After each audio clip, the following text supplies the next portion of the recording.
Crusch What if Subaru is at Crusch's camp? Chapter 1. Subaru, are you ready for our lesson today? Felix, I wouldn't call it a lesson, Subaru June, because I'm just here to listen to your theories. And that's only because Lady Crusch asked Ferris John to set aside some time to learn about your skills, Naya. Subaru, how cruel, Ferris John. Shouting and striking a dramatic pose, he clutched his chest where his heart was, pretending to have been hit by a powerful, invisible attack. This act made him lean backward, almost falling onto the table behind him in his personal study. Felix didn't actually dislike Subaru. The young man had been recruited about a month and a half ago by Crusch after they heard about his skills with something called gunpowder, which served as an effective weapon for defending merchants on roads infested with maybeasts. He had acily agreed to join the camp after meeting the Duchess.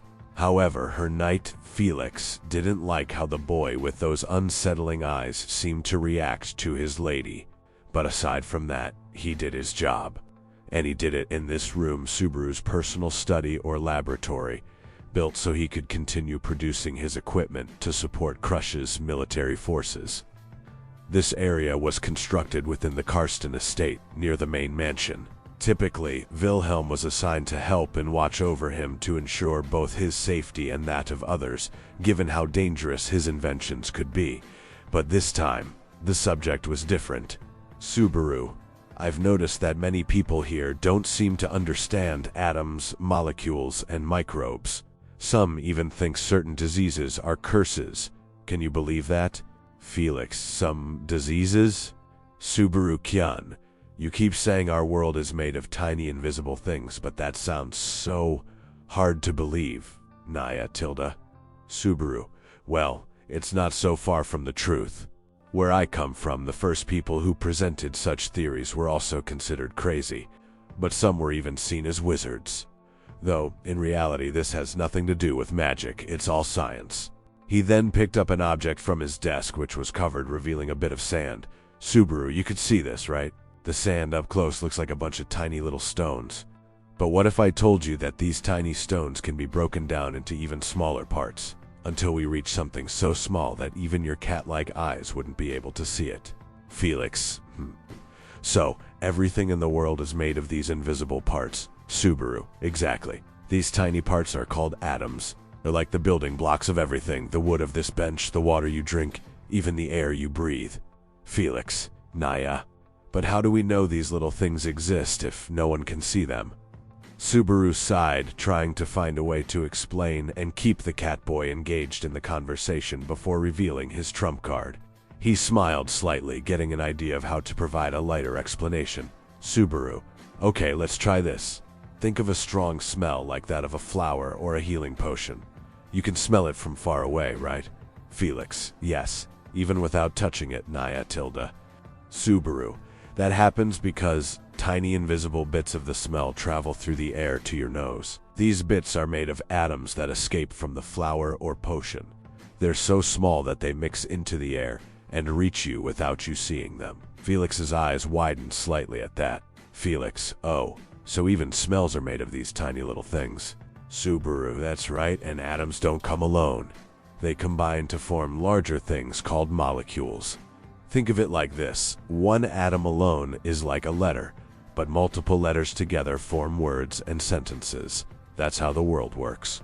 Felix, And how does this help with medicine, Subaru-kun?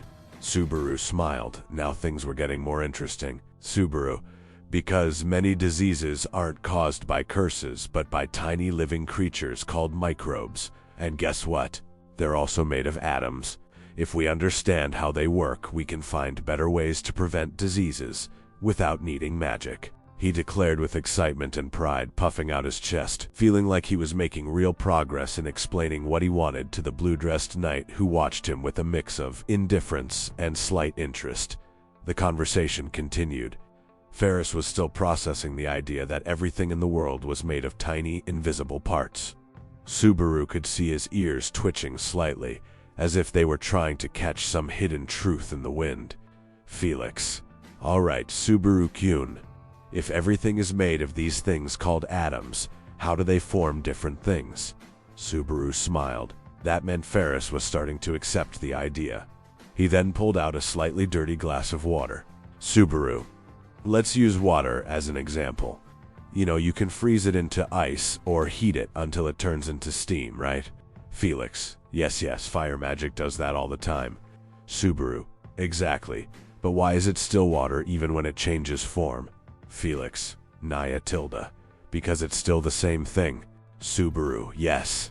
And that happens because water is made of molecules. Think of it like this: atoms are like puzzle pieces. Alone, they don't do much, but when they fit together the right way, they form molecules. Water, for example, is made of molecules that combine 2 hydrogen atoms with 1 oxygen atom. Ferris blinked, trying to visualize the explanation. Felix, so water is like a group of tiny invisible beings holding hands? Subaru, more or less. They're not alive, but they connect as if they were. And the way atoms join together completely changes what they create. For example, if we change the number of atoms and how they connect, we can get completely different things, like the air we breathe or the iron we use to forge swords. Frowning, Felix showed clear signs that he was getting more interested in Subaru's words. Subaru's confident smile grew even bigger as he became more excited about explaining his knowledge from his world. Felix, that would explain a lot. But what does this have to do with diseases? Subaru, because the real culprits behind diseases are tiny creatures you can't see, microbes. Felix, like insects? Subaru, yes, but much smaller. They're so tiny that even if we gathered thousands of them, they'd still be smaller than a grain of sand. But even so, some can get into our bodies and make us sick. Felix, and how do you know that, Subaru-kun? Have you ever seen one of these microbes? Crossing his arms, the catboy gave Subaru a skeptical look. Subaru, I plan to get to that point soon. Relax. We used microscopes where I come from to see them, but we'll get to that soon. Back to our topic. When you get a cut, why do you clean the wound? Felix, to prevent infection, of course. Subaru, exactly. But what causes the infection? Felix, Subaru, if there's no visible curse or poison, then what's causing the infection? Something invisible must be entering your body and attacking it, right? Ferris opened his mouth to respond, but stopped halfway. Subaru smiled. The knight remained silent for a moment, his tail swaying slowly. Then he sighed and crossed his arms. Felix, Naya tilde. That makes sense. Still digesting Subaru's explanation about microbes, he crossed his arms and slowly wagged his tail. His gaze still carried some skepticism despite the logic of Subaru's arguments. Felix, Naya tilde. Okay, Subaru-kun. Your idea of tiny beings that cause diseases makes sense, but how can I believe that if I can't see anything? You yourself said that in your world you use a microscope. Subaru, well, I figured you'd say that, so ta-da. Subaru smiled, expecting this exact doubt. With a gleam in his eyes, he pulled a small object covered by a cloth from his table. It had been there from the beginning, but Felix hadn't paid much attention to it. He pulled off the cloth, revealing a rudimentary microscope made of brass and polished glass, resembling the earliest models that existed in the real world. It was a small object with a wooden base, a cylindrical tube, and a lens at the tip. Ferris blinked a few times, staring at it with suspicion. Felix, is this a weird toy? Subaru, it's not a toy, genius. This is a microscope. I spent the last few days convincing a craftsman and a jeweler to create this special glass with the right curvature. It's not perfect yet, but it should be enough for you to see the microbes with your own eyes. Felix, so, how does this thing work, Naya tilde? He asked, moving closer for a better look. Subaru then picked up a slightly dirty glass of water he had been holding and poured it onto a small glass slide. Subaru, first we need a sample. I got some water from the slums of the capital to make a deeper example. There was a lot of accumulated dirt. If my theory is correct, it should be full of microbes. Alright, now look through here and tell me what you see. Sliding the glass over the microscope's lens, He then carefully adjusted the focus for a clear view. Ferris hesitated for a moment, then leaned in and placed his eye on the lens. For an instant, everything seemed blurry, but then, his eyes widened. Felix. What? Subaru-kun. What are these things? He blinked several times as if trying to confirm if he was really seeing that. Tiny creatures, invisible to the naked eye, moving in the water. Some twisted into strange shapes, while others seemed to move with tiny filaments. Subaru crossed his arms, satisfied. Subaru. Microbes. The invisible beings I was talking about. Felix, so does this mean that whenever we drink unpurified water, we might be swallowing these little things? Subaru. Exactly. Some of them may be harmless, but others might be the culprits behind fevers, stomach illnesses, and many things you call curses. Ferris was still leaning over the microscope, his eyes wide as he observed the tiny creatures moving in the water. He blinked, looked at Subaru, then at the flask, and returned to the lens as if trying to understand a whole new world that had always been there, but had never been seen before. Felix. Subaru-kun. This is terrifying. These little things are alive, and we drink them. Subaru. Yes, but calm down. Your body isn't as defenseless as it seems. Felix. What do you mean? Subaru sat on a nearby wooden stool and gestured for Ferris to pay attention. Subaru. Okay, imagine that your body is a kingdom. Let's call it Kingdom Ferris. Now, like any kingdom, it has inhabitants, right? Felix. I like where this is going, Nyan. Subaru. Great, but a kingdom isn't just made up of happy citizens. It needs soldiers to protect it from invaders, right? Felix. Nia, right? Subaru. So in your body, those soldiers are the cells of your immune system. They patrol the entire body, ready to fight any dangerous invaders. Ferris tilted his head, interested. Felix. And the invaders would be these microbes? Subaru. Exactly. Some microbes are harmless and even help the body, but others, well, they're like bandits trying to raid Kingdom Ferris. Felix. Huh. Subaru.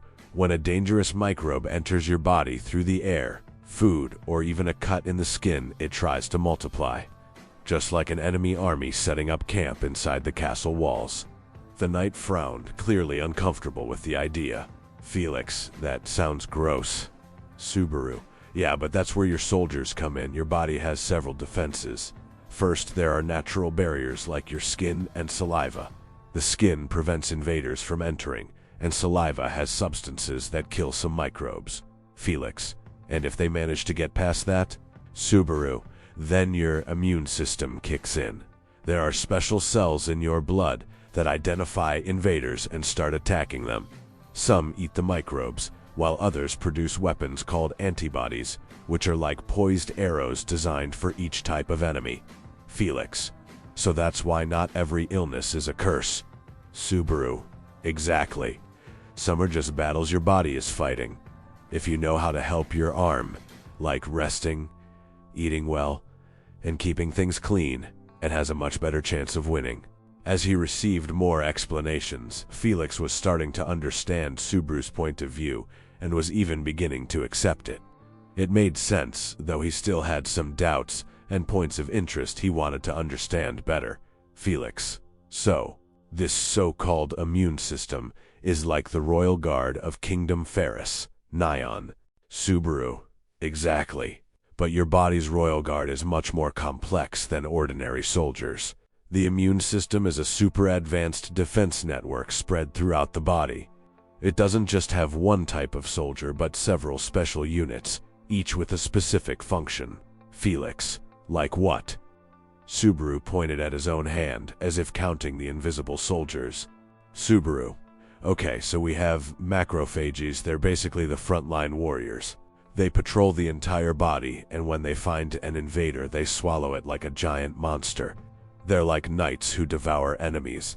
But besides fighting, they also alert the rest of the army that an invasion has begun. Felix. And then? Subaru. Here we have the T lymphocytes, which are like war generals. They analyze the enemy and give orders to the rest of the immune system on how to fight. Felix. So they're the strategists? Subaru. Exactly. And then there are the B lymphocytes, which are like artillery. They create antibodies, which are like super precise magic arrows, specially made to defeat each type of enemy. Ferris tapped his chin with a finger, thoughtful. Felix, so, if I get sick and my body wins the battle, does that mean it already knows how to defeat that enemy if it comes back? Subaru. Bingo. That's how immunity works. The body remembers how it won last time, so if the same enemy appears again, it can defeat it much faster. Felix, but then why do we sometimes feel so weak when we're sick? I've seen people so exhausted they could barely move. Subaru sighed, leaning back against the table. Subaru, that happens because during the battle your body is using up a lot of energy to produce more soldiers, more antibodies, and to keep the temperature high to make life harder for the microbes. It's like the kingdom is putting all its resources into the war, so other functions, like strength and energy, take a back seat. Felix, so heat is a kind of weapon against microbes. Subaru, yep. Fever is the body trying to cook the invaders. Many microbes can't survive high temperatures, so the body raises the heat to make it harder for them to survive. But if the fever gets too high for too long, it can end up harming the body itself. Felix, and what about when someone gets sick repeatedly? Like a weak person who catches one illness after another. Ferris then recalled a very familiar figure, Joshua, Julius' younger brother, who was constantly sick. Subaru nodded. Subaru, that means their immune system is overwhelmed. If you keep sending your soldiers to fight without rest, without food, and without reinforcements, they'll end up weakening. The same thing happens with the body. If someone doesn't eat well, doesn't get enough sleep, or is under a lot of stress, their immune system becomes weaker, and the enemies take advantage of the opportunity to attack. Nutrition, hygiene, rest. All of these strengthen your internal army and keep the enemies from taking over. As he listed the last part, he raised 3 fingers to count the key aspects he considered crucial for human health. Subaru kept his enthusiastic and confident smile at the end of his explanation, looking at his companion. Ferris, on the other hand, was massaging his temples, deep in thought. Processing everything he had learned from this one long conversation, his head was starting to ache slightly from all the information. He truly disliked Subaru's interest in his lady, as well as his dangerous inventions that caused destruction and death. But he couldn't dislike the knowledge that could help him save lives. If he had the freedom to do so, Felix would gladly work with Subaru with the purpose of helping others. Chapter 2. Subaru. I never thought I'd be hunting a whale, he said to himself as he walked a bit to stretch his legs during the night, unable to sleep properly. Of course, anyone in his position, either from this world or his own, wouldn't be able to sleep well either, or at least not rest deeply enough to recover as needed. They were about to hunt the white whale, one of the 3 great beasts that tormented the world he was currently in. As its name implied, a great white whale, a massive creature that flew through the skies, devoured people, and erased them from the world, more than just consuming them. A shocking and incredibly powerful being. From what Subaru had learned, this ancient, mighty beast had even managed to kill the former sword saint, Teresia van Astria, a title not given lightly, but rather passed down through the Astria family via a divine blessing. That alone was enough to make him nervous, but even more so because of his deep involvement in this hunt. Due to his newest invention, a ballistic harpoon, something he based on 19th century whaling harpoons and ballistae. A new weapon built with the sole intention of eliminating that beast. Its main structure was made of reinforced wood and braided leather cords for propulsion, some of which were mounted onto carriages being built specifically for that purpose. It worked through mechanical tension like a giant crossbow.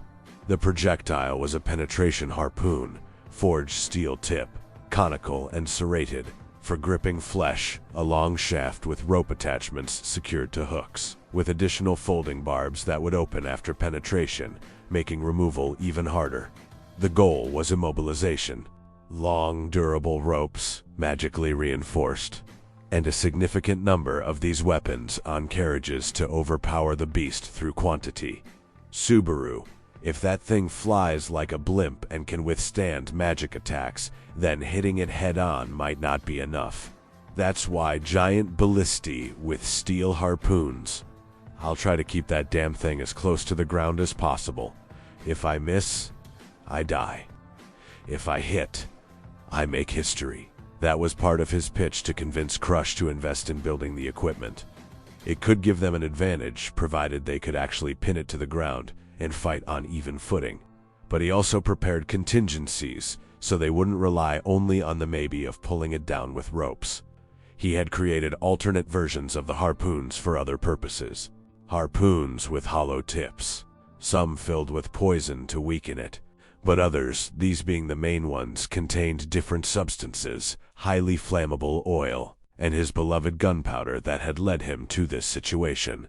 While some harpoons would be used to soak the creature with the flammable oil, others contained gunpowder. These harpoons were customized, each had a metal container filled with gunpowder and a timed fuse made from flammable resin. These would be lit by the shooters before firing, but only after the oil-filled harpoons had landed and doused the massive target. Subaru, getting a harpoon into the whale is only half the job. It'll thrash, flee, disappear into the mist. That's what these are for.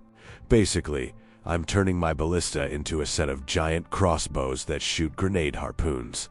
If everything works, we'll be watching that giant beast turn into barbecue. Or, we'll have to try again until we do. Speaking in a darker tone, Subaru didn't like where his thoughts were going, so he slapped both cheeks to calm his mind, then noticed where he had wandered off to. He was in the garden.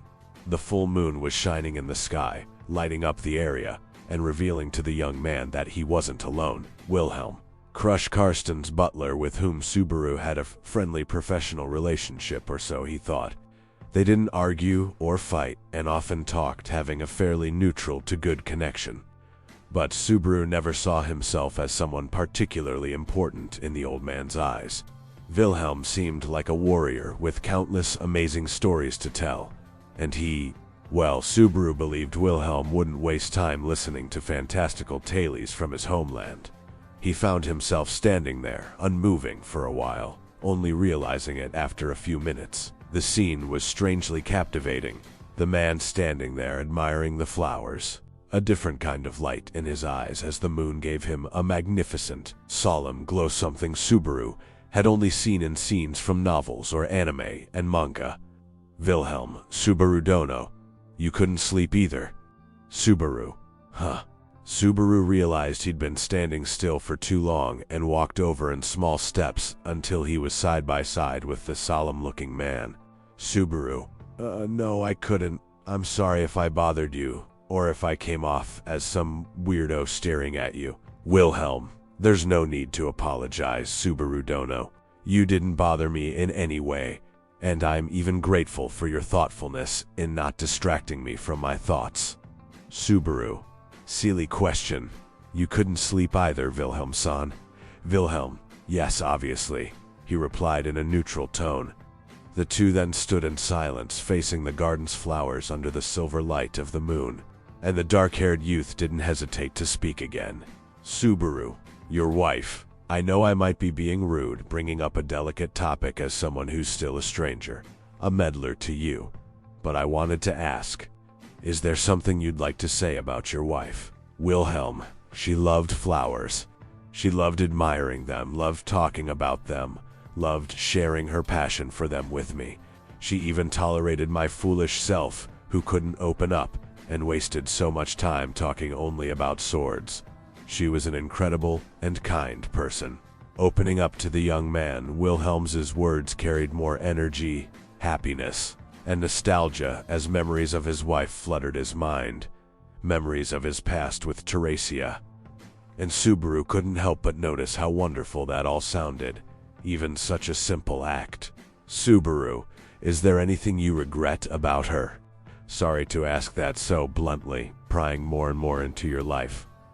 But I felt that if I didn't take this chance to ask, I'd regret it.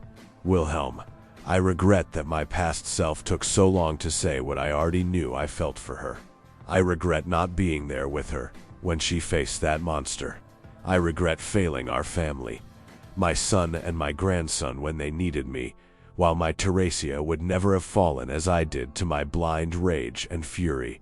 Subaru nodded, thinking of the figures he'd heard about.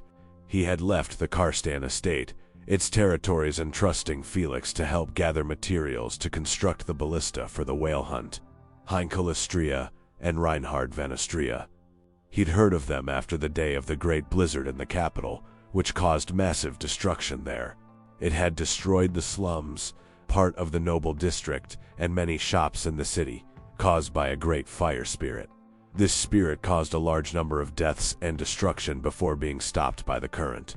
Sword Saint Wilhelm's grandson, Reinhard. From what the black-haired boy had heard, Reinhard had defeated such a being using the legendary sword Astria. Read, a blade that contains immense power and can only be wielded when it deems its opponent worthy. A weapon Subaru classified as a legendary sword that, in his world, would be compared to the mythical sword Excalibur. Subaru, if you could speak to her one last time, would you? Wilhelm, if I were given such a chance, yes, I would speak to her. Even if I no longer feel worthy after everything I've done, I would wish to see her and speak to her one last time, to say everything I couldn't before. Subaru, but unfortunately you'll never be able to do that. So why not take the chance to talk to those who are still within your reach?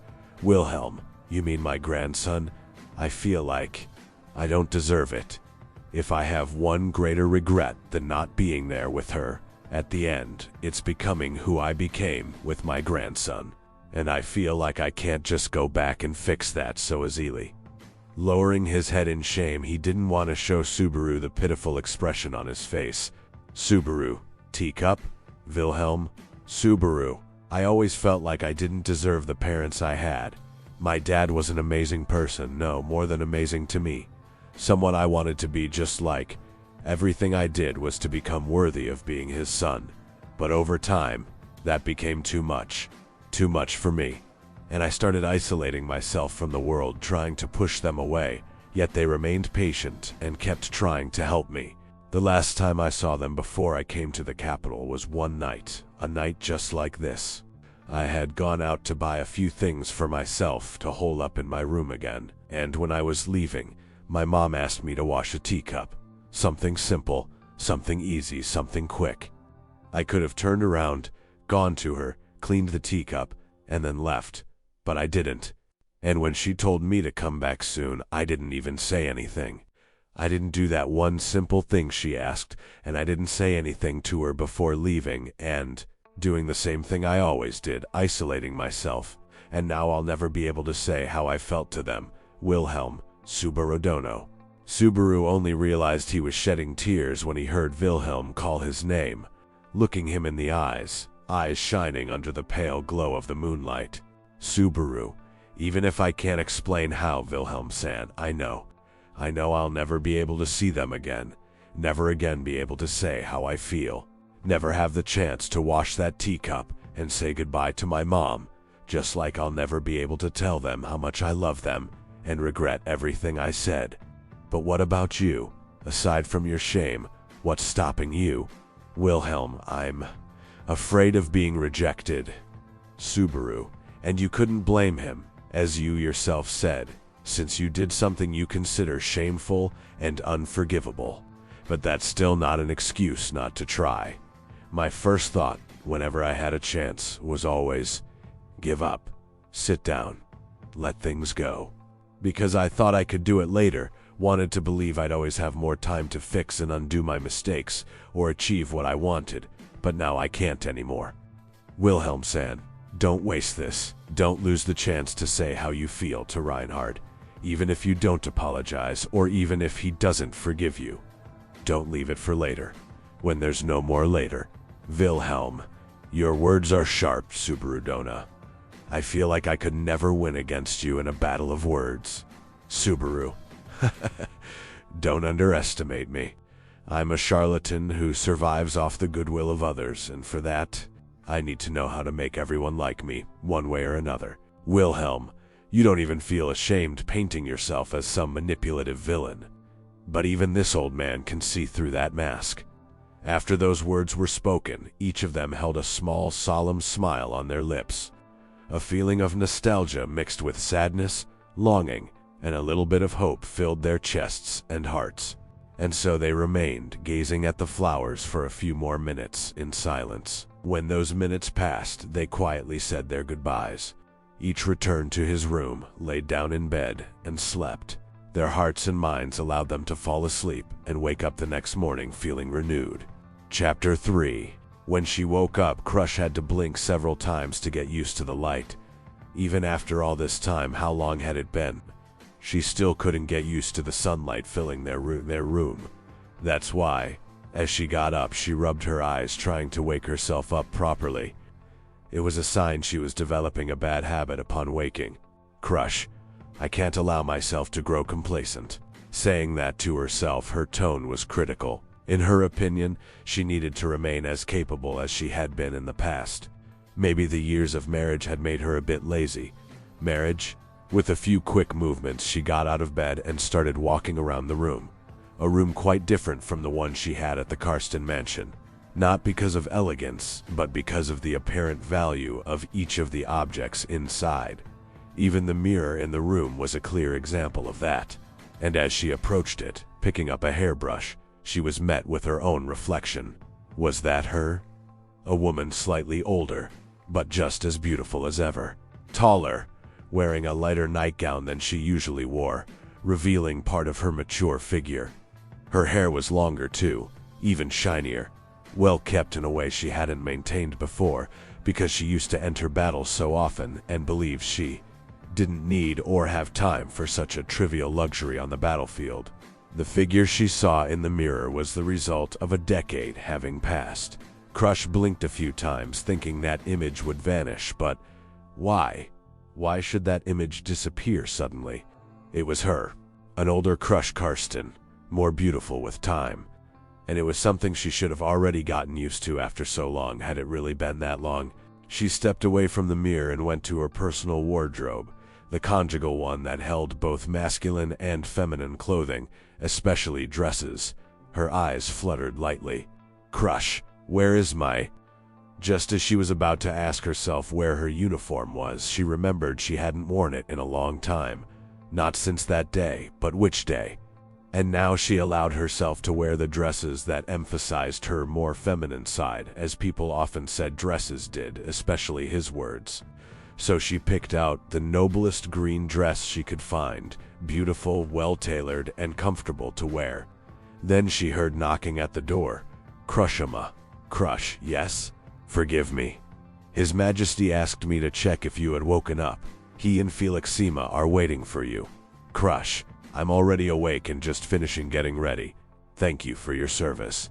I'll join them in a few minutes. I'm just checking if my outfit is suitable for the occasion." As she spoke those words, uncertainty grew in her voice as the sentence ended. Thinking to herself, what occasion? Even in formal events, she would still wear her usual formal attire, an outfit she had vowed long ago not to remove unless a certain promise was fulfilled. So what made her choose such a dress for this occasion?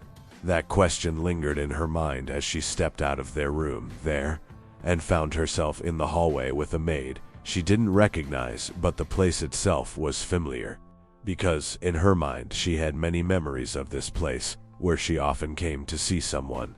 The corridor of the royal palace, a hallway once familiar, then strange and dark, but now shining again in a way that felt like a dream. And as she kept walking, memories of special moments came to mind. Some memories, however, felt strange.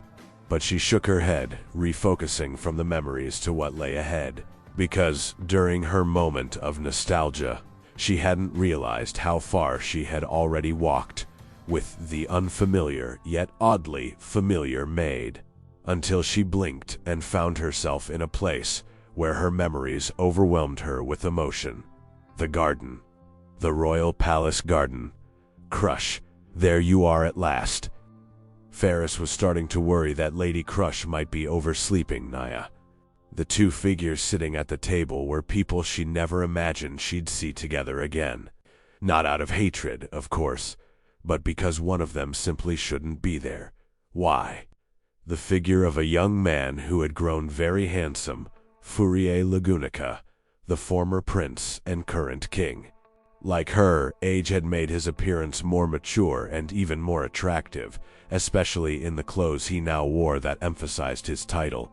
It was hard for her to believe the change he had undergone, and even harder to believe that he was her husband. Since when were they? Fourier. What's wrong, Crusch? You look like you've seen a ghost. Ah. Did you fall in love with your incredibly handsome husband all over again? I couldn't blame you if you did. Crusch. No, I'm just still surprised that after all these years, I can still see that foolish, reckless young man in someone who should have become his opposite. Fourier. Jurg, that hurts. To receive such harsh words from my beloved wife is an unbearable pain for a man's heart. Ferris. Heal me. Ferris. Sorry, even Ferris-chan can't heal wounds as deep as Lady Crusch's words, Naya. Joking with his friend, Felix gave a mischievous smile at the prince's exaggerated reaction. Crusch, in turn, allowed herself a small, amused laugh, without wasting more time standing there. The Valkyrie took her seat with the other two, receiving a cup of tea. Thus began the morning ritual they shared nearly every day before starting their duties. Fourier. I heard recently that Cecilus crossed the border again to challenge Reinhard to a duel. Honestly, it's become so routine now that even Volcanic Isema doesn't seem to care anymore. Or maybe he just believes Reinhard can handle it alone. Ferris. Honestly, I don't see any productivity in him sneaking into our lands just to get beaten up. It even complicates our relationship with the Emperor of Wallachia, Naya.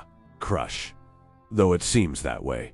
We should remember that the Emperor doesn't take responsibility for the actions of his divine general, since Cecilus is. How is it described again? Fourier. A clueless, reckless adrenaline junkie? Fourier's words drew a few light chuckles from the other two. As mentioned, Cecilus's segment, the first divine general, often crossed borders seeking to challenge the Sword Saint, something that would normally be an outrage if it hadn't become such a running joke that some people would actually pay to watch. Even so, relations with Wallachia were no more aggressive than usual. The case of the Valayan swordsman had become a unique matter between both nations over time, a rather amusing one. It was almost like letting a child go outside to play with a friend. Crusch, honestly, we can't let this go on. If we allow him to invade whenever he pleases, what's to stop others from doing the same? Fourier Volcanicissima. Even if not as active as we'd hope, he still ensures our safety from attacks by neighboring nations. Let me remind you of the Stride incident in the past. Crusch. Even so, Fourier.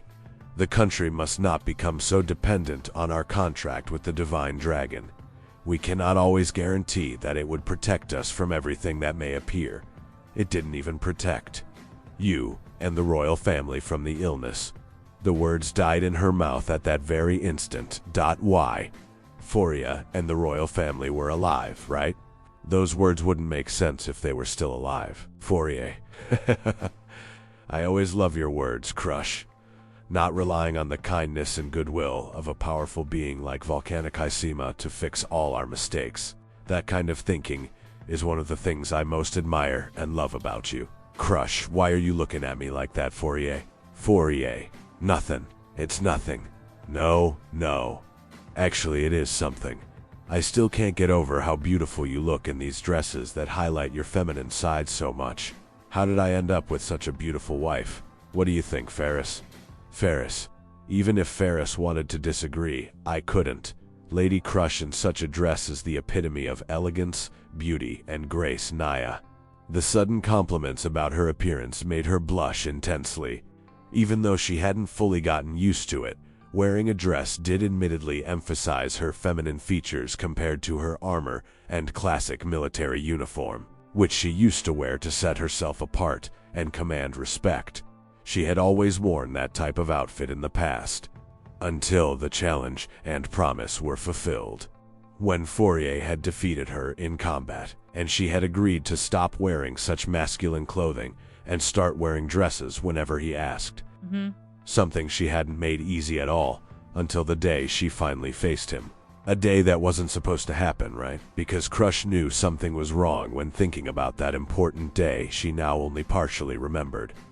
Lost in those thoughts, the silver-haired woman found herself at an impasse, a strange feeling blooming in her heart, a mix of nostalgia and melancholy swelling in her chest, inflating and then emptying as she shared those moments with two of the most important people in her life up to that point. Then she continued living that precious moment, drinking tea, eating the sweets that Fourier so loved to share, as they now talked about everyday trivialities. A casual conversation surrounded by a sea of uncertainty in Lady Carston's heart. Fourier, this is one of the best places to be, you know? Crusch? She hadn't realized when they had arrived at that place. They had finished the tea and treats, finished exchanging a few words with Ferris, who loved teasing them when they asked. To be alone in the garden after moments like those shared between the three. They had walked around and admired the flowers before sitting on a bench. Fourier was resting his head on Crusch's lap, on her thighs, resting peacefully.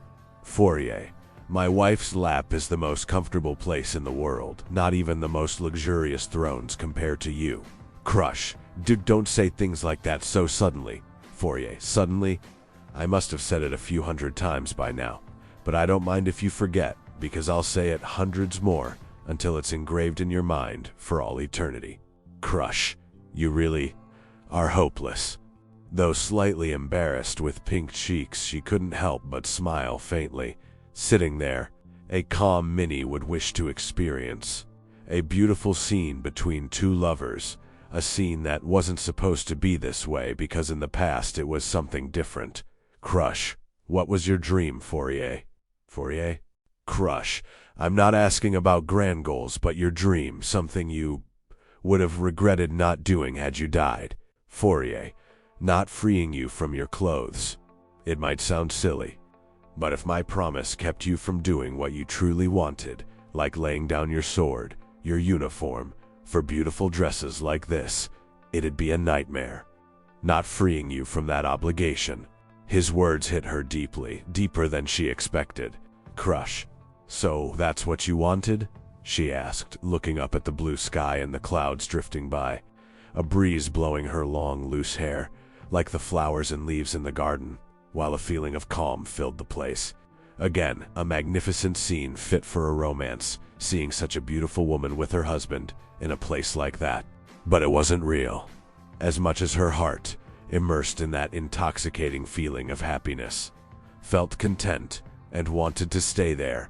Something had already revealed itself wrong in her perception, because she now fully understood that this was not the reality she was living in, but the reality she wanted and could have lived. See the unimaginable present. Those words were spoken in the witch's tomb, and she now remembered them clearly as she heard them from Fourier. And why was she there? To help the people of the sanctuary, to help Felix and the others, facing the hardships of that illusion, with the support of those who counted on her, not just in that place but beyond it. Those who relied on Crusch Carston, the leader and royal candidate who needed to be strong to overcome all trials. That burden had almost crushed her a few times, if it weren't for Crusch. I met someone who reminds me of you, Fourier. Incredibly handsome and funny. Crusch, a bit of both. No, I think what reminds me of you is the stubbornness, the impulsive way they sometimes act, running into danger without fear, or at least controlling it so well it seems like they aren't afraid of the challenge in front of them, turning the impossible into just a challenge they can overcome with time. Somewhat admirable. Truly admirable in ways I can't fully express, inspiring others. Running to face monsters even while weaker, which inspires us to simply move forward and face danger too. Speaking words of support that anyone could say, but with so much certainty and conviction that they sound like a leader. Intelligent, formidable, brave, but also impulsive, hard-headed, and I think a little spoiled too. Fourier, you said he's like me and I have those flaws too. That's mean of you to say to me, you know. His playful words made her laugh a little. Crusch, I always wanted to know what your dream was. I always regretted not knowing what you held in your heart, what you couldn't express to me before your end. It hurt my heart. It made me think about how the divine dragon didn't protect you, and how much I wished it had, or how I wished that illness never existed and hadn't taken you from me. Fourier, I'm sorry, I should have expressed my wish earlier. Sitting up to face her, Fourier said, looking into her eyes with sadness. Crusch shook her head. Crusch, you don't need to apologize for that. Knowing it now like knowing it before fills me with happiness. Knowing your thoughts were still selfishly about the promise we made in the past. That person I mentioned didn't care about that. He praises me even when I wear such unfeminine clothes, says I stole his heart, and that I'd be the most beautiful woman in the world, even in a simple common dress instead of my uniform. He also says how incredible a leader I am, and that he'd follow me into battle even to the ends of the earth if needed. Fourier, I must say this guy is incredibly smart. I can't deny that all these words are true, because he's someone amazing for noticing all the wonderful qualities of my beautiful Crusch. What's this guy's name? Crusch, Natsuki Subaru-sima. Fourier, Natsuki Subaru, a good name. The name of a clever man to see something as important as your best qualities and bring them to light for the world. And what do you think of him? What did she think of him? As she had expressed, he had as many flaws as virtues, but he was different. Crusch Dan looks so beautiful today that I feel like my heart's going to explode. Those were some of the words he enthusiastically shouted when he once saw her in a more casual outfit for a special wine-drinking occasion. And that wasn't all. Gifts, compliments, so many demonstrations of affection and care, even though she had received such treatment from many noble men. Subaru was different, very different, because she saw a kind of warmth and light in him that inexplicably reminded her of Fourier. Then she blinked again. A door seemed to materialize in front of her. A door that seemed to carry a meaning she completely understood when resolution settled into her heart. In that moment, her heart weighed more than tens of millions of tons. It beat so strongly it felt like it would burst from her chest. As she instinctively held the hand of Fourier, her beloved husband. Was this what she truly wanted? Was this the life she desired for herself? Was this the thing buried deepest in her heart that she had longed for long ago? Yes, it was. Crusch knew that this illusion was the desire she carried within, a wish for what could have been, had she not lost Fourier to that illness. Her heart wanted to keep her in that place, but at the same time, that earlier emotion, that joy and euphoria, had already vanished once she realized the central truth. It was an illusion. It wasn't a life she could live anymore because Fourier and the royal family were dead. As much as it hurt to accept that, as much as it pained her to let go of that feeling and the touch of her beloved's hand, something she knew she would never experience again. She knew she couldn't stay. Not just because of her responsibilities as a royal candidate, not just as the matriarch and leader of House Karsten, and not merely because of duty. She couldn't sink into that illusion because she was Crusch, the woman to whom the sword demon entrusted his blade. The woman whom the Blue pledged loyalty to as her knight, ready to help her however he could. And the woman loved by Fourier the prince and Subaru, the one who enabled the hunt of the white whale. So she couldn't fall into that illusion when so many wanted her to live outside that illusion. That's why the door had appeared. That's why those feelings had faded. That's why her heart ached, because Crusch had accepted the end of the life she could have lived beside the one she once loved. For the simple fact that she had now accepted the unchangeable, embraced the pain, and had to move forward into the future. Standing up calmly, Fourier remained seated, looking at her with a tender and proud smile, and let go of her hand as she stepped away. Walking toward the door, she opened it by turning the handle, thus completing her trial, and her heart felt lighter, finally understanding what Fourier had been thinking in his final moments. Epilogue. 1. Crush.date. When she first heard about that term from Subaru, she partially understood the idea behind it, where two people go out together for lunch, dinner, or simply to spend time with one another. And during that time, there might be flirting from one side toward the other, or even mutual attempts to win each other's hearts. Crusch found the concept mildly interesting when he proposed it to her, asking for it as a personal reward after she had offered him one once they left the sanctuary, something that had been completely resolved thanks to the young man's support. She wouldn't be ashamed to admit it, since, thanks to him, his support and kind heart, her own heart had managed to face the hardships thrown at her by the witch's tomb. Even more so when he gave her a kiss to push her forward.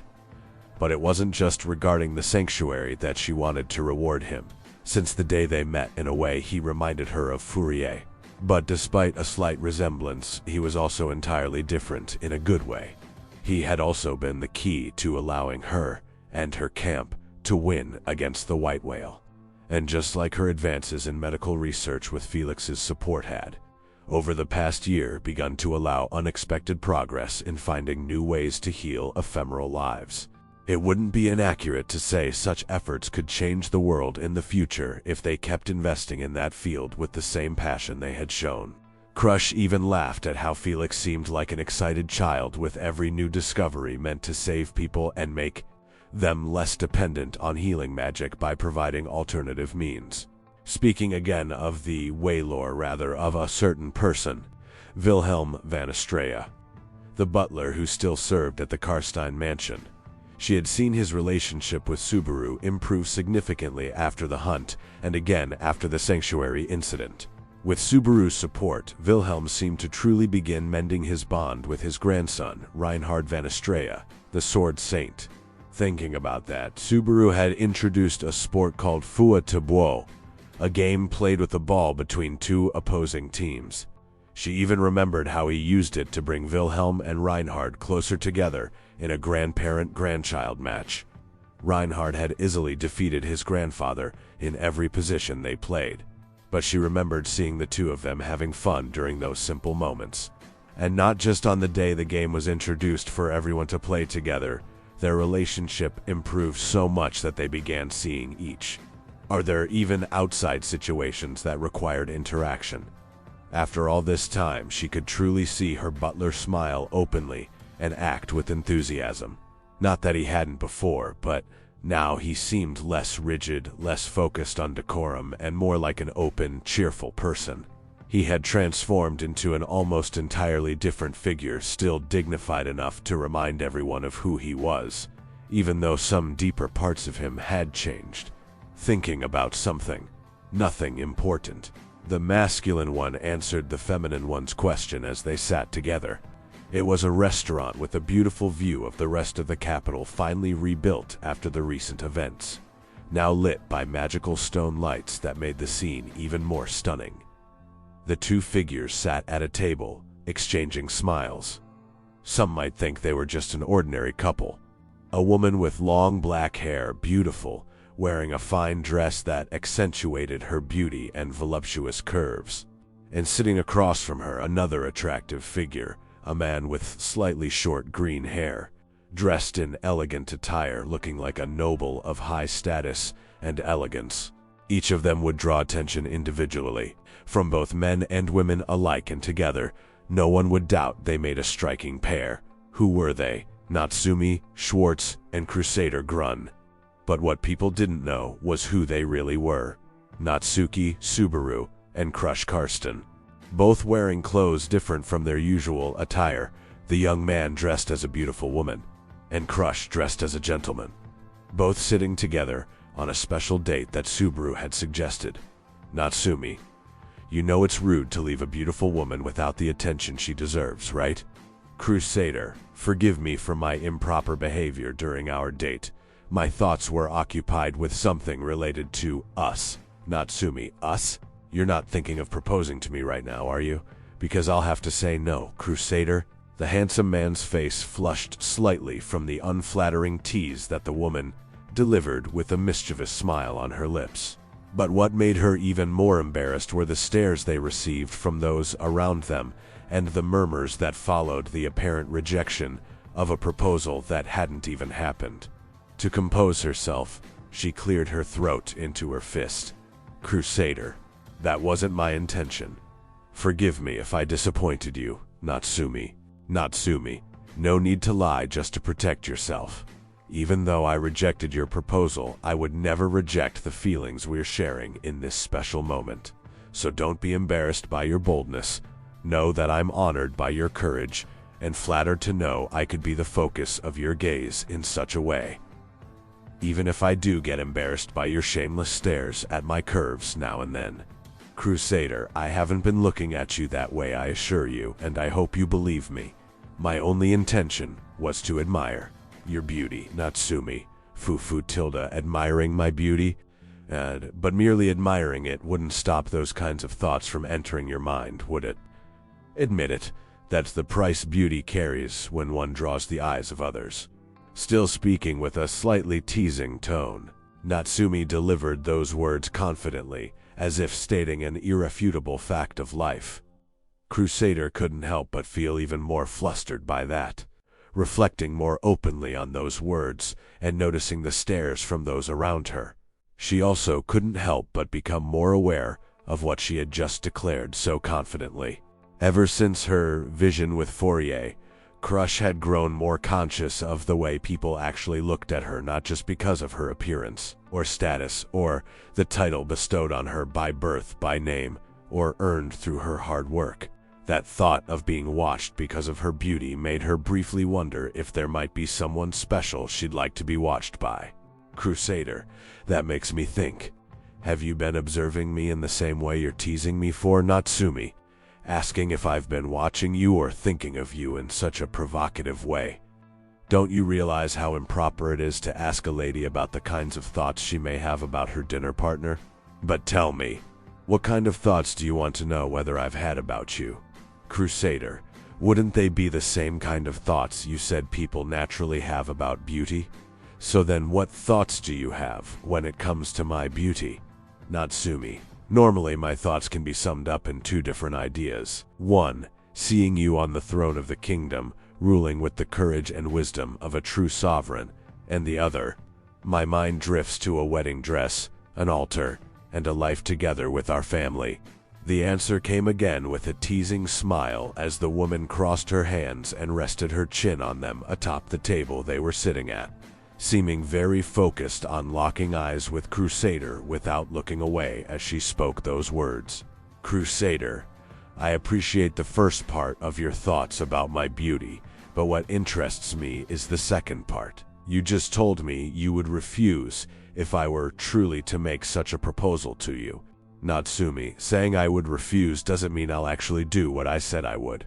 Unless I made a promise or took an oath to reject your proposal, words aren't 100% definitive about what I'll do.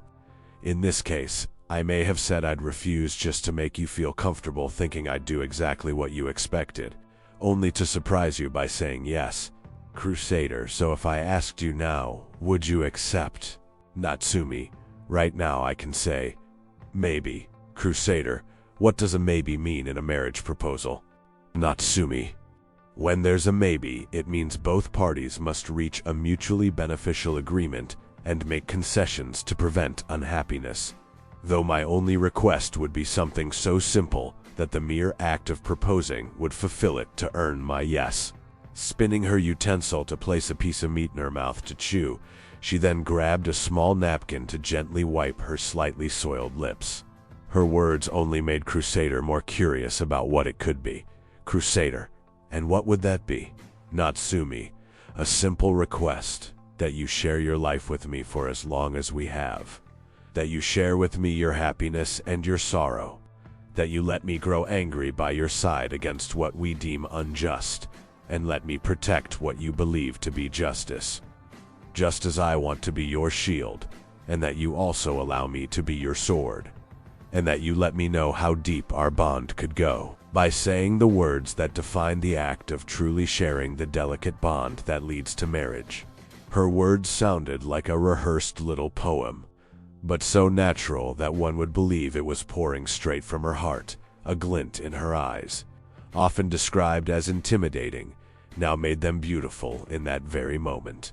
At that moment, despite the makeup, despite being dressed up as an incredibly handsome man, Crusader once again gave way to the figure to whom her body, mind, and feelings truly belonged. Her gaze became sharper. Determination gleamed in her eyes, as a small smile turned into a confident and assertive one, with a radiant aura showing the full pride she held for House Karsten, a pride she had carried since the moment she understood the weight of her responsibilities, and even more so after becoming a royal candidate to rule Lugunica. She looked at the figure in front of her, not as Natsumi, but as Subaru. Crusch, Natsuki Subaru, I love you. Proclaiming it without shame or hesitation anymore, she didn't look away as she awaited his response. Even if it was just through his gaze, she understood that it wasn't Natsumi anymore who opened her mouth to say the next words. Subaru. Crusch, I love Felix. Crusch, what? She suddenly stood up, slamming her hands on the table with a pale face and her mouth comically wide open, shocked, as if something had hit her pride and heart all at once. Meanwhile, Subaru held in his laughter as long as he could before letting out a chuckle, easing the strange tension he had just caused. Subaru. I'm joking. You should have seen your face. Crusch, that's not funny at all. I had to gather all my courage to tell you how I feel and what I think about you, and you respond with a joke. Do you have any idea how much that?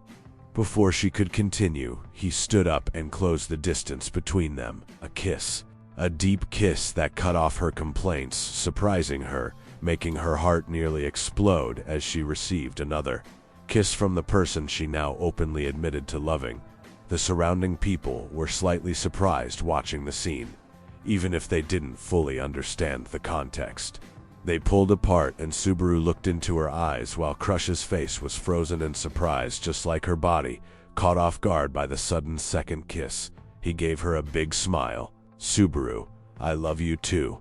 Returning the words she had given him, he kissed her again. This time, she responded after a few moments. That scene brought even more excitement to those watching. A woman returning the feelings of her partner. But only 4 people in that place knew the truth about who those two really were. Subaru and Crusch themselves, and 2 other figures watching the scene, barely disguised, Wilhelm and Felix. They had been nearby the whole date, hiding in poor disguises to secretly follow them, unaware that the 2 knew all along and let it happen for the fun of watching them try. Sitting together, they watched the scene with small smiles, though Felix had a slight frown on his face. Wilhelm, not bad, my boy, he murmured with a satisfied smile, watching as the battle of those 2 hearts finally came to an end in that moment, hoping they would now start a happy life together, with both of them ready to support their journey ahead. Chibi moment, too. In the future, they were lying together, after many years, after Crusch Karsten had won the royal selection. It was a fierce dispute between all the candidates, at least if one puts it modestly. But in reality, it wasn't much of a fight. Crusch Karsten had already been one of the most beloved candidates by both the people and the council members, even though her initial goal had been to break the contract between the Divine Dragon and the kingdom. And the achievements she accumulated since the official start only made people desire her even more as ruler, from the defeat of the White Whale to the implementation of Subor's inventions into Lugunica's army, some of which would later help eliminate the Great Rabbit with Reinhard's support, to medical advancements from the joint efforts of Subaru, Felix, and other healers in their research. In other words, despite the virtues of her rivals, some had considered her victory nearly guaranteed from the beginning. Of course, she never underestimated the other 2, just as Subaru advised her not to. When her victory was secured, she promptly offered Priscilla and Anastasia positions of political power in Lugunica. Their administrative and strategic prowess made them too valuable to be ignored. Priscilla flatly refused, content to admit defeat and return to her own domain. though she would sometimes grace them with her perfect advice when necessary. Anastasia still had her company and her personal desire to fix her gate, something that was resolved thanks to a deal between Subaru and Roswal, who implanted an artificial gate that had been working just as effectively as a natural one. When offered the position, she said she would take it as a kind of second job, one she could step into temporarily when she needed a break from her main focus. In other words, it was their polite way of agreeing to help without lowering their heads in obedience, as equals to some extent. And neither of the two figures denied this. After all, it allowed them to strengthen their bonds in the process. No one could deny that her victory was fair, and that she offered equal opportunities for the talents of the others to be shown to the kingdom. As for her initial wish, the desire to remove the divine dragon from power by breaking the contract between it and the kingdom, that was not carried out. Crusch decided to honor the wishes of others and allow the contract between the kingdom and the entity to remain, though she also declared it would make no difference, as in the future she intended to make the kingdom no longer need the dragon's help, with the support of Subaru, Wilhelm, and Felix to make that dream a reality. At that moment, you could find the new queen lying in bed beside her husband. Of Subaru. Another tiring day, huh? Crusch. Not really. Lying on top of him as the man read a book she snuggled in. Both of them had changed, but the change was more noticeable in the young man than in the lady. Subaru had reached adulthood, become more handsome, stronger, better groomed, and wore clothes befitting his noble status. Meanwhile, Crusch had matured slightly as well, becoming even more beautiful, wearing her classic style of clothes, though looser now, letting her express more of her natural feminine beauty. They were both lying in their room. After another exhausting day of work, they enjoyed each other's company, relaxing. At least that's how it was supposed to be, until Sabor felt her embrace tighten slightly around him. That made him glance away from the book and look at her. Seeing the small smile on her face pressed against his chest, and the glint in her eyes, he almost instinctively understood the message. Subaru. No. Crusch. Subaru. That look you're giving me, I know exactly what you're thinking. And the answer has to be no.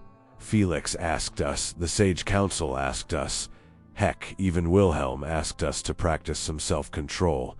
He knew that look from his wife all too well. It was the same look she gave him when they tried for their first child, Leo. The same look again when they had their twin children, Silas a boy and Estrella a girl. And again for their fourth child, Noelith, another girl. And again for their fifth, Salem, a boy. They even had another set of twins, Denabola, a girl, and Therian, a boy, making it 7 children in total so far. Subaru had even been advised to stop provoking her. Ironically, the roles were reversed. Subaru. Don't give me that look. Crusch. Subaru. It won't work. I've promised them I wouldn't give in. Crusch. Subaru tried to avert his eyes from hers, focusing entirely on anything else, trying to stick to the requests made by those around them that they should stop for a while, since they had been starting a family ever since getting married after the royal selection, though Crusch's father seemed very excited about it. While focusing, it almost seemed like a tiny mental image of Felix appeared on Subaru's shoulder like a little angel. Felix. Don't give in, Subaru-kyan. Stay strong, Naya. Subaru. I won't give in. He declared this with seriousness, truly ready to keep resisting, until his wife straddled him and pulled off her shirt, revealing she wore nothing underneath. Subaru and the spectral Felix stared at her, then turned to stare at each other. Subaru. I'm sorry. Felix. Understandable. And with that, the little imaginary Felix disappeared. He knew Subaru wouldn't resist anymore, and he couldn't blame him. After all, he was a figment of Subaru's imagination, and the real Felix probably would say something similar in that situation. As the vision vanished, Subaru put down his book. 9 months later, a new baby girl was born, Athena, and then more children followed, to the point where Felix considered castrating or sterilizing Subaru.